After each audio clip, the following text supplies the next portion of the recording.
Good morning, Mike Schein. This is the 100 Millionaires Podcast. My name is Gualter Morello. Mike, let's bring us in with your introduction. What's up, Gualter? Mike Schein, the holistic attorney, and it's all about massive income from passive income. Hey, you're sitting down in your space-age chair. I think I'll sit down. I don't have a space-age chair, but I'll your desk still goes up and down, so it's still space age. Yeah. I just like your chair. I was telling Noah, my son, about your chair. You know who Noah is. Noah probably wants one, so it's a gamer's chair. He already has one. Of course he does. Saw him at 2:30 in the morning this morning when I got up to use the bathroom. 2:30? He's still playing games at 2:30. I'm like, really, dude? So, yeah. School's weird now. School hours. It hasn't started. They start next week, but we're keeping them home. Yeah. It's a debate going on with parents. You know, Mike, everybody acts like this is new. I was homeschooled, so. Yeah, right? That's Shit awesome. works. It's not that hard.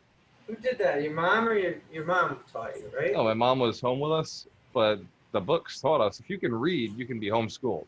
Yeah. Right? Was she teaching you stuff all the time, or were you kind of left to your own? So she actually had a recorded teaching program. So something she got out of Pensacola, Florida. They recorded it. They recorded a classroom, and then basically you'd watch these videos and then do the homework. So we had the workbooks that went with the videos. And that was it. It was pretty legitimate. Every day? It would just have 5 days a week, and it would have videos? It would be, 5 days a week. And then on the weekend, we'd still have like homework. Like, you know what? The easiest way to babysit a child is give them homework. So right. So give them tasks that they have to activate their minds with, and then they will learn things. Yeah, you don't know the difference, right? Like, we didn't know the difference. There was no days off, So cool. Yeah. So what grade did you start? Like kindergarten or? I was in first grade in public school, and then I never made it to second grade. So because I was pulled out. So I was pulled out because of I'd say it was a personal opinion that my mom had with one of the whole Big Brother kind of, like, she got really into conspiracy theories and very religious, right? So there was this whole principle around information, giving the government too much information. They were getting too personal. So when I say all that, right, and then I give you the actual assignment that I was given. My eyes go like. Let me get the aluminum foil. So basically we had this assignment, and in the assignment they said, sometimes I love my parents, but sometimes they do strange things. Give us an example of one of those strange things.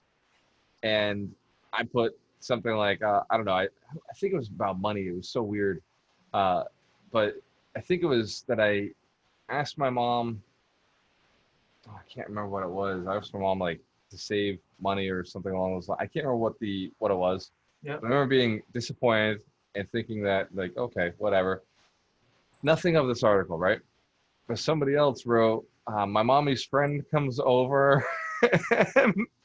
and oh my God. Weird stuff, the things that kids are recognizing as being weird. Yeah. Man, I wish I could remember what mine was, but mine was so innocent. It was ignorable. Yeah. But that lesson made my mom uncomfortable with how much information the school could just grab from kids or her personal life, right? So yeah. Wow. How's the Fresh Prince say it? Off to Bel-Air. My life got twisted upside down. Trying to get shipped off to my rich uncle. Yeah, right. Damn. Nope. It was schooling in the living room and the kitchen. So. And you had VHS tapes or? VHS tapes, Mike. With the same teacher for all of them, or just? No, it was different teachers, different subjects, different teachers. Wow. It was interesting. I remember they used to do this thing where they'd add math in their head.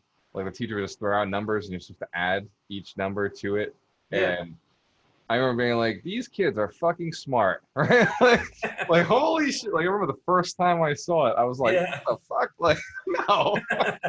1,752 plus 2,372 plus 50,400. Yeah. And they'd be throwing those numbers out, and I'd be like, "Oh no, this is insane! I'm out of my league." And then I'd look over at my brother, and he'd be like, 2,642. No way. No! That's awesome.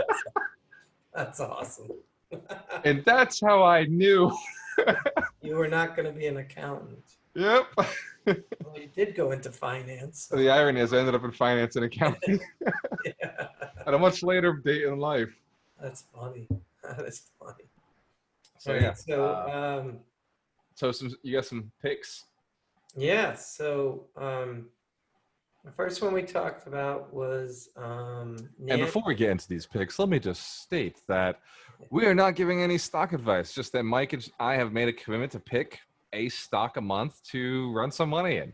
right. And Mike's been doing a lot of research lately. So For entertainment purposes only, do your own research and be aware that we're doing this one on, what is it, September 9th. So it might be a completely situation when you're watching this video. So please don't take our advice. Call Ryan McDermott. there you go. Call a financial advisor, ask them their opinion. Yeah. Also, to gauge this entire conversation, the stock market's been down since Wednesday of last week. And no, it's been down a few days, since Monday this week. And it's not just Tesla, right? The entire market's been down. But Tesla has taken a bloodbath in the last 3 days. Although today, if I look, I believe when I looked this morning, I had a smile on my face. Tesla is up right now at... Oh, I've got to put my face on the phone. Give me a sec. Tesla is up. So back in the game, having a great day at 352. How funny is it to say Tesla's up at 352? Yeah. They Up used to be 500, right? I wanted to talk about that because, first of all, I always say that I'm doing this for long term, for 10 years, and I'm a real believer. But I did want to be candid and say that yesterday's 21% drop was not easy to stomach. It's I'm not supposed to be doing this. I'm not supposed to be looking at stocks on a daily basis. I'm supposed to buy good companies, but I've always been like a sports fan. Like I always watch the Red Sox and the Patriots and all that stuff. Yeah. And when you watch day-to-day stocks, for me, it's almost like watching sports because it's like, oh, Tesla's up or Netflix is down or who knows what's going on, And It's very much exactly that. yeah, and obviously I'm a true believer in Tesla, so it makes up, a good size of my stocks. And again, I know I'll be fine in 10 years, but to watch the daily up and down is probably not healthy. So, but yeah, so that was that. And I'm calling 500 in 3 months. Right. So if you look back cyclically, like that's about what Tesla does, a 3-month rally. So it's fine. It'll come back. So I found something out surprising. So everybody was waiting for September 4th to be S&P Inclusion Day. And so all the YouTubers were saying that's probably the day. It's the first time that they meet all the requirements. And September 4th, so people were buying into that, and then they didn't get included in the S&P 500 rather, and the market sold off, and Tesla sold off even more, probably because that's why people were investing for S&P inclusion. Right. But what's interesting is that since then, I've been watching some of the YouTube people, and they point out that it doesn't mean that they can't be included next week. Right. And they showed, one of the guys, Tesla Daily, showed how as recently as last year, there were companies at the beginning of the month that were accepted, and then other companies later in the month. So if people are selling if they were buying because of S&P inclusion and then they sold, I think that's a mistake. I mean, first of all, I wouldn't buy Tesla for that reason anyway, but that's, yeah.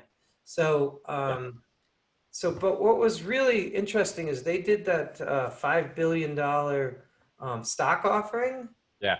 And so last week, they said that they were going to do $5 billion worth of new stock they were going to issue to raise $5 billion, which I thought was an amazing idea because why not? Then it costs like $1 billion to make a new gigafactory. If you've got an extra 5 billion and you're ramping up like they're just faster than everybody else and doing a great job. That could be like 5 more factories in the next 2 to 3 years. Amazing. And it'll drive the stock down, right? Yeah. It'll make the stock more affordable because they've added more supply to the system. Right. Although they did say that because the stock was so high, it would only dilute your shares if you own it by 1%. So certainly didn't warrant a 21% drop in one day. No. But what was really neat was that they made a deal. I don't know if they were doing this because they were talking to the S&P people, but they basically said, we'll do the stock offering, but we can buy the stock, we can sell the stock anytime we want. So it was like free. They could have done it for the next 5 years, like buy it. And then, so that was last week. And then on September 4th, well, they filed on Monday, which was like the 8th, or Tuesday, the 8th, that they actually went out. Remember I said they didn't have to sell any of the stock? Yeah. They actually did it. So they, on 4 days later, I don't know if Elon or the CFO said, the stock is so high, this is a perfect time to do it. But on September 4th, when the market was at its highest in Tesla, they sold $5 billion worth of shares into the market, and they're done. So that whole thing that we'll plan for the next couple of years or whatever, boom, they saw an opportunity and took it. And that's one of the reasons I just love Tesla. So now they have the 5 billion. That issue that people were worried about dilution is gone. It's not relevant anymore. Now the stock is what it is. And as you said, the stock is now coming back up today. Heading into Battery Day on September 22nd. Absolutely. I'm convinced that this stock offering was for the benefit of S&P inclusion as well as to get them some of their own money. So I wouldn't be surprised if by the end of this month, not waiting for another month, by the end of this month that they get included in the S&P 500. Because now it's diluted, the stock price is down, there's more stock out there, all the reasons that S&P was concerned. Yeah, we're up 18% today. So, I mean, it's crazy. It's not tough to watch today. I mean, watching my balance is tough to watch today. Yes, so I have one account that has a lot of Tesla, but the other account has a lot of EXP, and that was doing really good. So yeah, that's awesome. So anyway, I had a thought. I was just sitting there this morning, and there are some really good analyzers on YouTube that have found stocks. And so I gave you a stock before. It was called Novonix, and I said that Novonix is involved in batteries. And my average price of Novonix that I bought is 60 cents a share. 60 cents. And it is now, I think it was down a little bit today, but let me look. Hang on a second. But that one, I told you, I bought it 60 cents a share. It's at $1.41. Oh, nice. I mean, it's just crazy. And it hasn't, it double has your money. Yeah, right? Yep. And it's like, you think this little penny stock, but you can't ask much more from a stock. If it's going to double, like, thank you. But because it was so cheap when I bought it, I bought 55,150 shares. So you didn't really buy that much of it, huh? Well, no, the reason was when I was making the call, I had to call the Schwab foreign desk because the only way I could figure to buy it was on the Australian market because Novonix is on, you can actually buy it here. But anyway, I told them a number. I think I said I wanted to buy like $10,000. $1,000 or Yeah, whatever it was, exactly. And this Novonix has such connections with Tesla and battery production and everything that it's a very exciting company. And one of the things that's supposed to happen in September, I think I mentioned, is that they were having so much interest in North America, but there's no real way to buy it. Like it's not on an actual penny stock market or whatever it is. Yeah. And they had to give some sort of audited financial in September. So probably in October, there will be an easier way for North Americans to buy this stock. And I saw a lot of Robinhood people in comments of the YouTube saying, how do I buy the stock? How do I buy the stock? And my thought is that if I'm seeing one person ask this question, there's probably 1,000 others out there that are asking the question. It's like mice in a building. You see one, you know there's a lot more. All right. Yeah. I didn't want to go negative. I was going to say cockroaches, but I said it's in my head. I'm not doing it. The recent flip has that in my head. Yeah. So. That mouse was classic. There's a mouse. There's one. You know there's an army back there. Yeah. Anyway, so they fit into small spaces, Mike. So it's actually come down a TV. It's Novonix, but 2 days ago, I was watching it on the Australian market, and it had gone over two. Well, if you look at it now, it was at 120, and then 5 days ago, and now it's at 141. Yep. But in Australian dollars, that's like $2. So it was almost at. It was at $2 and something cents, and I just think that with Battery Day coming up and their connection with Tesla, and even if they don't have a connection, I just think it's a company that has real legitimate. Yeah. They already do battery testing for some of the biggest companies in the world. They do. Yep. I think battery testing to see how long a battery will last normally took like 9 months to figure out. Like that was the testing. Yeah. And they can do it in like 2 or 3 weeks. So they test batteries for Apple. Yep. They test batteries for Samsung. They test batteries for, I believe, Panasonic, Tesla, all these companies. But at the same time, they're the ones that I said are also making artificial graphite out of a factory in Chattanooga, Tennessee, I believe. Yep. This is what I said is crazy. They have an office in Nova Scotia. They have an office in Tennessee, but they're on the Australian stock market. There's nothing in Australia. It's crazy. It's interesting how they went that way. And it could be just one business partner out there who is the guy who knows how to put things on the Australian stock market, right?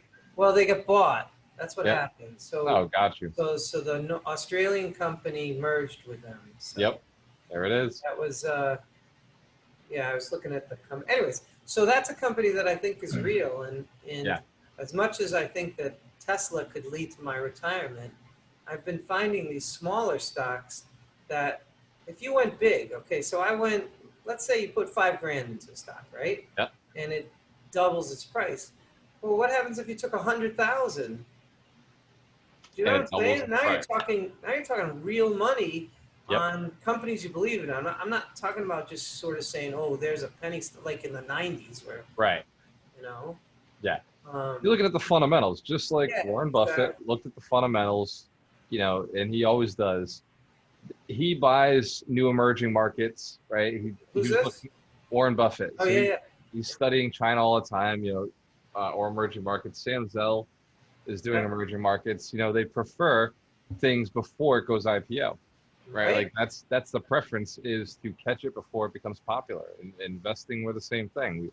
We see a train coming in town, we're like, well, I would have liked to buy in that town before they said the train was coming, right? When's the best time to plant a tree? Before anybody else wants one. 20 years ago? years before they want one, you got it.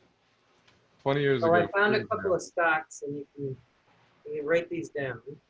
The first one is the symbol right now is NFIN, NFIN. NFIN. NFIN. Yeah. And so NFIN is one of these SPACs. It's already an existing company stock. It's already on You can buy NFIN stock right now. Yep. But what is significant is that they did a deal with a company called, so it's just a SPAC. Netfin Acquisition Corp was just made to put some other company in it. Yeah.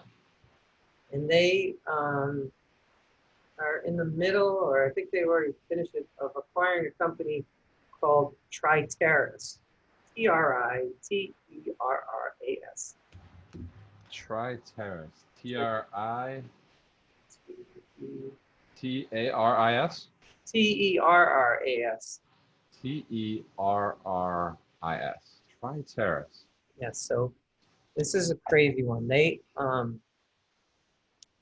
So Triterras basically helps with financing when people, and I'm not going to explain this well, but when people are shipping products on big tankers, it's $1 trillion industry.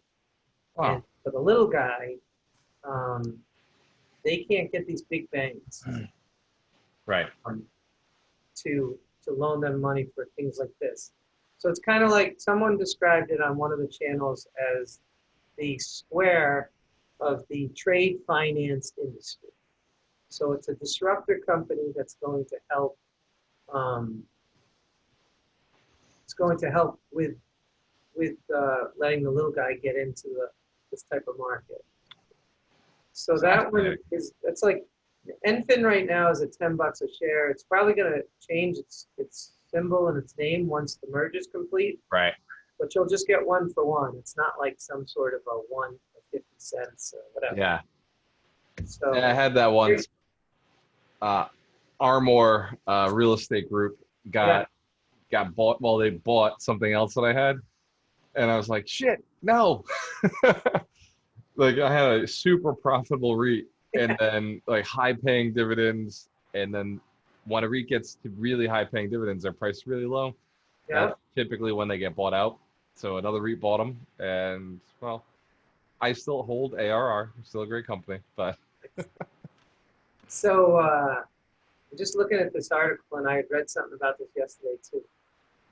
Triterras generated over $6.6 billion in transaction volume on its Kratos platform through June 30th, despite COVID-19. So this company, Triterras, is already profitable. Billion. It's already doing it. It's already disrupting the market. Wow. It's and so it's just doing the SPAC, special purpose, getting into the things so that people can buy the shares. And like I said, you can buy NFIN right now for $10 a share. NFIN. And Yeah, there's a little spiel on it. It's leading fintech company focused on trade and trade finance. One of the world's largest commodity trading and trade finance platforms that connects and enables commodity traders to trade and source capital from lenders directly online. So that could be our stock of the month right there. I like it. Have you been looking at NIO? Neo? Yeah, Neo. I owned it, but I sold it, and then it went up, of course. I haven't bought into it yet, but I'm watching it. I'm like, oh. Well, I mean, there are people online that think it's the greatest thing, but my guy, like Chicken Genius, he says they don't make anything of their own. So he has a problem with that. There's no vertical integration. He thinks that they're going to get their ass kicked. They're one of 150 EV manufacturers in China. Yeah. So they're all out there. So if you start chasing EVs in China, you may get the right one, you may not. But right. And I actually had one of the other guys say, well, listen, if you're in the EV market, why wouldn't you just buy Tesla? You know? Yep. But yep. I mean, I see it because I had it at like 13 and then they had some good earnings and it went up to like 20. So I get it, you know. It's such a difficult market, but this is why I like Tesla, right? This is why I like Tesla. This is why I like, financial instruments. This is why I like real estate. Yeah. Because they move the world forward. And, the technology of, unmanned vehicles, I'm about it, right? It's going to replace a lot of people. Yeah. But I don't know if you know this about Musk's mission, but on some level, he's looking to create more jobs. Like he's looking to create Really? perspective, bigger business. As we produce technology, as Amazon gets robots, right? As like they shift over to, well, we have all these employees, we don't need them anymore. That creates more and more missing jobs. And we saw in the automotive industry, right? Previously, we had people complaining about the machines doing all the work, and they're in automotive, but well, Tesla's in automotive. Amazon and Tesla have a very similar mission. Let's get rid of all the people. Let's make it so all the people don't have to work. And Ron and I talk about this all the time. This future that we're moving towards. That like, if you ask any millennial, they don't want to work, right? If you ask anybody who was raised in the last 20 years, they're like, I would love to not have to do anything. Really, really would. The problem is money. We have to have money. Right. And if you look at Bezos' mission and Tesla's mission, it really is to create something more than just money. Like all the movies used to be the Wild West. Okay? It's all about going west, finding gold, like hunting, killing Indians, and the desperados. Yeah. And now it's space. The final frontier, right? Like we don't make a good Western movie anymore. We make a space movie. And I think that a lot of that is because that's, Yeah. Well, I think, if you look at Tesla's mission, it's for sustainability. If you listen to Elon talk, he and a lot of other people are extremely concerned about where the world is going for sustainability purposes. Mm-hmm. So the quicker that you can get people on solar, on their houses, and cars without fossil fuels and that type of stuff, I feel like that's, me, I'm a vegan, so reduce the carbon footprint, and it's just it all works well together for me. I love that. Yeah. And the other side that we don't talk about enough is human diversity, right? Species diversity. Just if something ever happened to Earth, game over, right? It's just, we got 6 people on a spaceship, on the space station, right? Yeah, all right. Good luck, guys. Go get it, right? I hope there's some women. I hope they got a good mix out there. I think it's 5 guys and a chimp. There's a couple of them. Yeah. It doesn't have much chance of surviving. It's not the best. It's not the most diverse mix, But yeah, so that Triteris, I'm gonna do some more research into that, and we'll see. So that's a cool one. Yeah.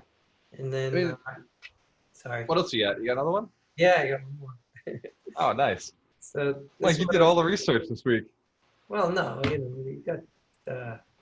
It's just fun for me. That's what I realized. I'm sitting there doing all this stuff, and my last one is called Aqua Bounty Technologies Inc. Symbol AQB. AQB.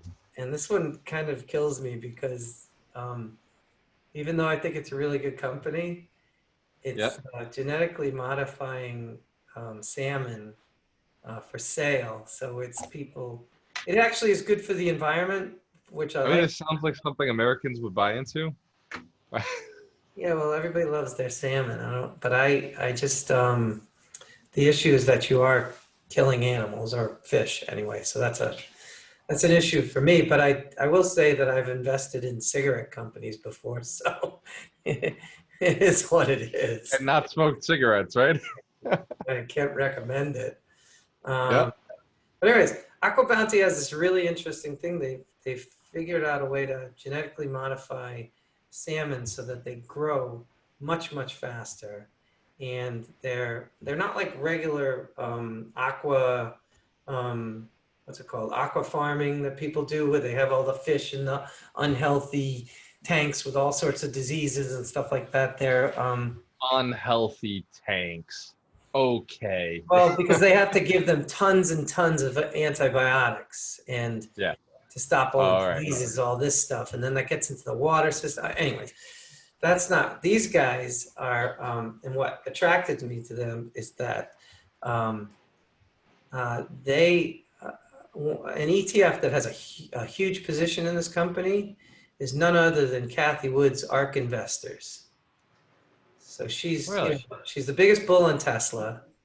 Um, they and I was again doing some YouTube watching it, and this one came up, and it's a real company with some real investors in it, and it's $3.75 a share.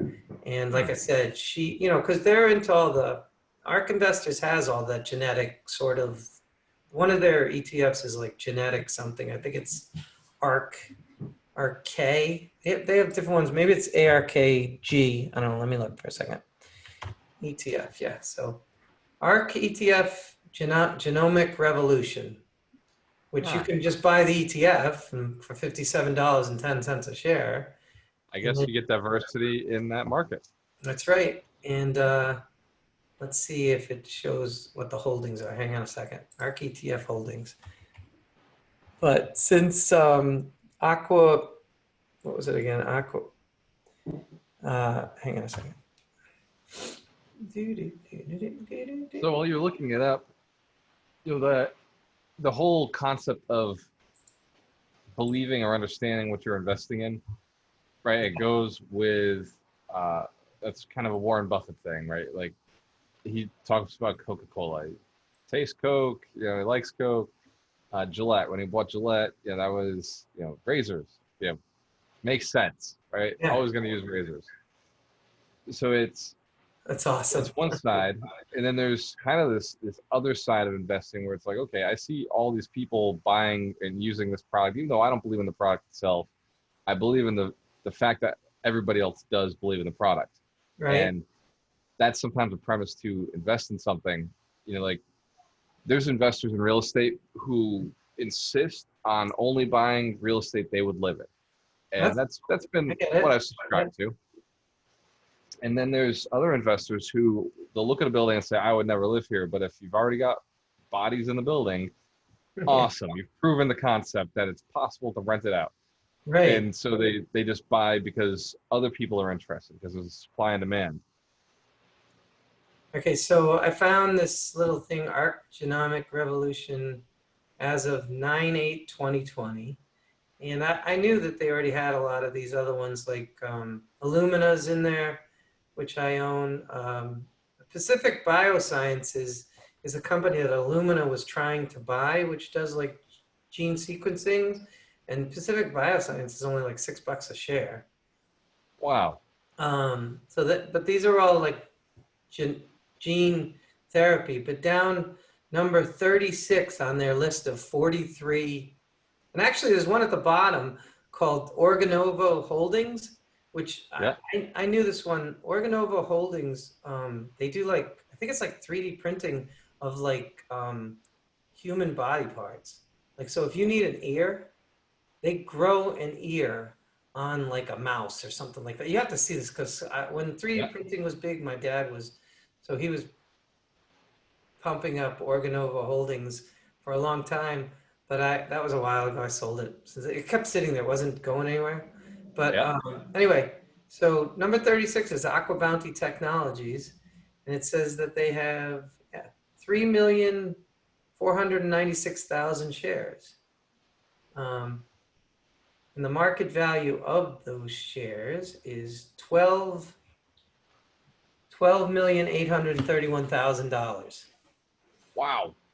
So that's ARK Invest owns a big thing. So if you got in at $3, knowing that there's this ETF, and Kathy Wood, I think she's brilliant from all the stuff that I hear her do online. Yeah, so those are the three stocks that I'm actively looking at right now: Nanox, Endfin, and AQB. So, but I think I'm going to print this out while I'm sitting here. Yeah. You want me to send you this thing? This is just genomics, but yeah, absolutely. Send it over. I definitely want to check it out. I got to figure out how to do that. But anyway. I just got approved for a $2.8 million credit line.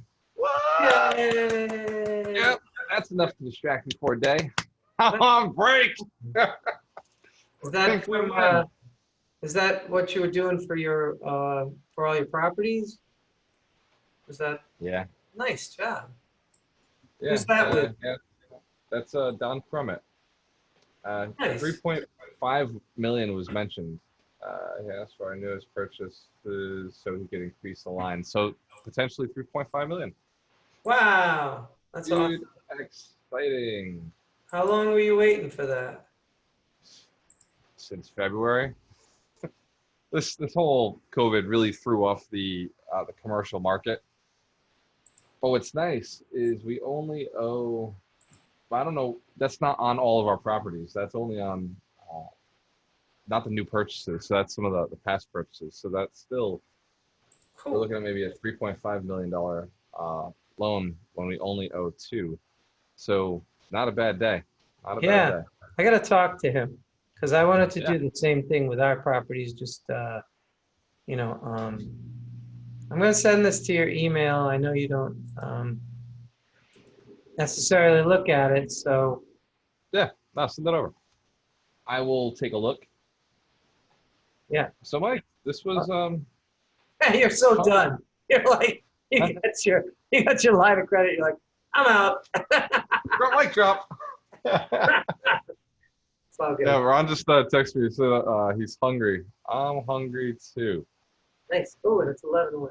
Thank you. All right, I got to tell you about this mic. Now, I probably shouldn't, but here we go. Been designing an engine. Okay. What is it? It's an engine, and it's electric powered, and the principle would be that the engine would go and get us up into space.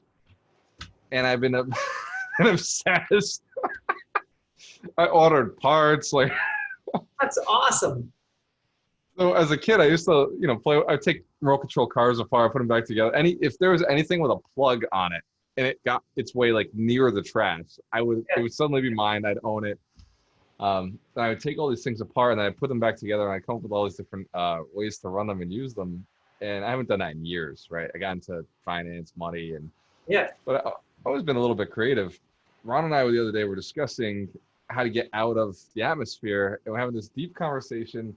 We're real estate investors. We're supposed to be talking about business, but we had a great conversation. We nailed the business side, and sometimes we jump into space exploration or I human thought you evolvement. said you were going to colonize a space station. Yeah, and I threw it out there, and he has not shot me down 100%. So awesome. it's working in that direction. But then the other day, he's telling me about this book called Human 3.0. Life 3.0. So there's Life 1.0, Life 2.0, then 3.0. Okay. And he's been really talking about how, Life 1.0 was cells, right? Cellular beings. So they couldn't change their program, but they could change their body, right? Like they couldn't change they couldn't change their program, but they could change their body. Then there was humans who couldn't change their body, but they could change their programming, right? They can actually have consciousness. Then there's AI, which has the ability to do both. It changes its body and its programming, so it can actually make its own parts. It can change itself over time.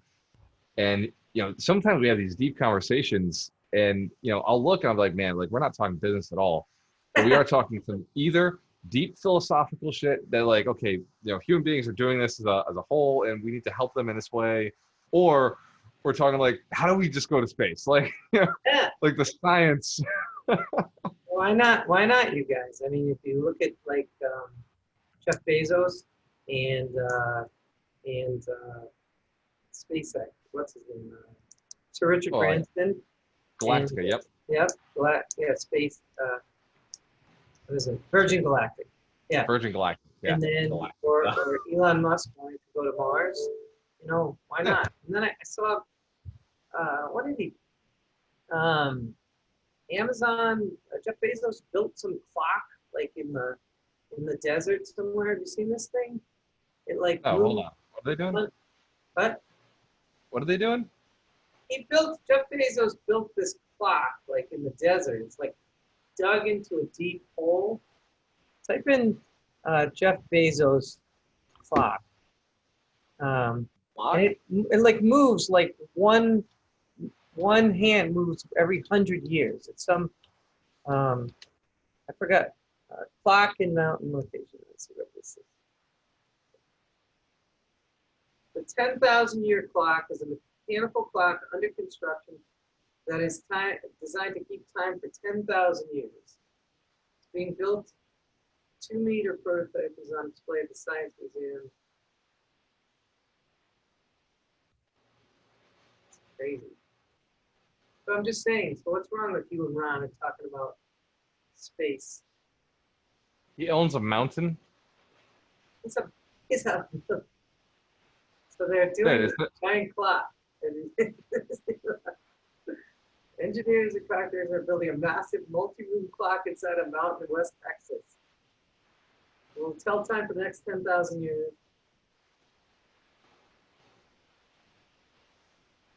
Wow, it says Jeff Bezos calls the 10,000-year clock, and since he spent an estimated $42 million to build it inside a mountain that he owns, that name is a real contender. It was first proposed by Danny Hills, and Jeff Bezos is quoted as saying, "I want to build a clock that ticks once." No, Hills said, "I want to build a clock that ticks once a year." Yeah. He wrote that in 1995. So there's a Twitter thing on the site that I'm looking at. It says, installation has begun, 500 foot tall, all mechanical, powered by day-night thermal cycles, synchronized at solar noon, a symbol for long-term thinking. The 10,000-year clock is coming together thanks to genius Stanley Hillis, Xander Rose, and the whole clock team. Enjoy the video. And then he's got a video of it. Wow. So you can dream, but that'd be great for like one of your wealth principles. To say that Jeff Bezos is out there. Talk about long-term thinking. A 10,000-year clock. How cool is that? Yeah, it's absolutely fascinating, right? Yeah. When you think about why do it, right? Why do it? There must be a reason. Yeah. I gotta check on it at year 9,000 and still see if it's still functioning. Seems like an idea for us to do. Take a trip with the family at 9,000. Let me see. So Mike, I'm gonna go grab some food with Ron. Yeah. I know. It's awesome. It's cool. I'm gonna go home and have breakfast. Perfect. I agree. So anyway, this ending. Don Crummett. Oh, Don Crummett. Yeah. Do you have contact information? You want it? No, I got it already. I'm just gonna call him because I thought in the past you hadn't. This one took a long time to get through because of COVID, right? Yeah. You guys have been waiting a long time. Yeah, and it's a credit line, so that's awesome. So I'm glad it finally got through. Same here.